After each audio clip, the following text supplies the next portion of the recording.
Classic arcades possessed a very influential role in the history of gaming. The late 70s to mid-80s, or what is known as the golden age of arcades, remains a fond memory in the minds of those who got to experience them.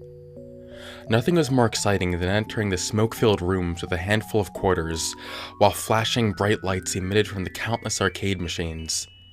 People would spend hours playing classic games like Pac-Man, Space Invaders, and Donkey Kong. As the introduction of home consoles became more widely available, this era slowly faded away. Now, there are very few classic arcades left. The golden age of arcades left not only happy, vivid memories behind, but also some chilling legends. You may be familiar with some of these, such as the legend of Polybius, the alleged government mind control game. But there is one legend that stands out, mainly because of how much of it is based on true events.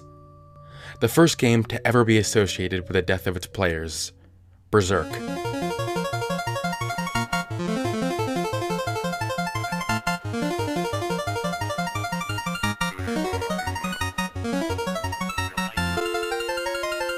Berzerk was released in 1980 by Stern Electronics. The game was simple. The player controlled a green stickman character and had to navigate through a series of maze-like rooms filled with robots who would shoot lasers at the player. The goal was to travel from room to room, annihilating every robot possible to rack up points. The player would lose a life if they were shot by a robot, ran into a robot, or ran into a wall. The iconic villain of the game was a character named Evil Otto. Although innocent-looking, Evil Otto's purpose was to speed up the game by making an appearance if the player lingered in a room for too long.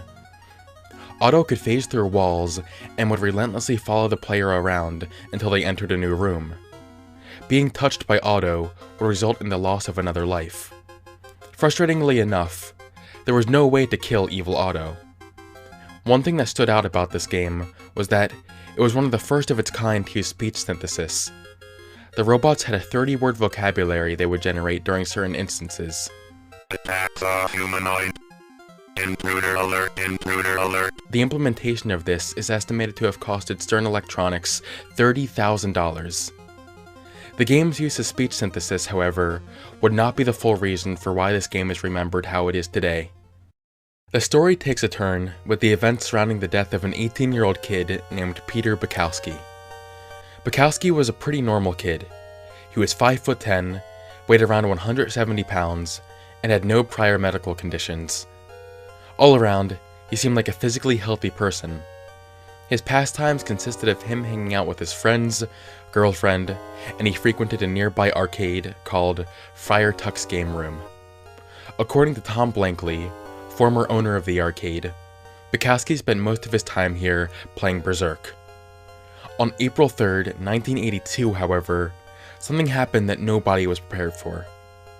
On this cold night,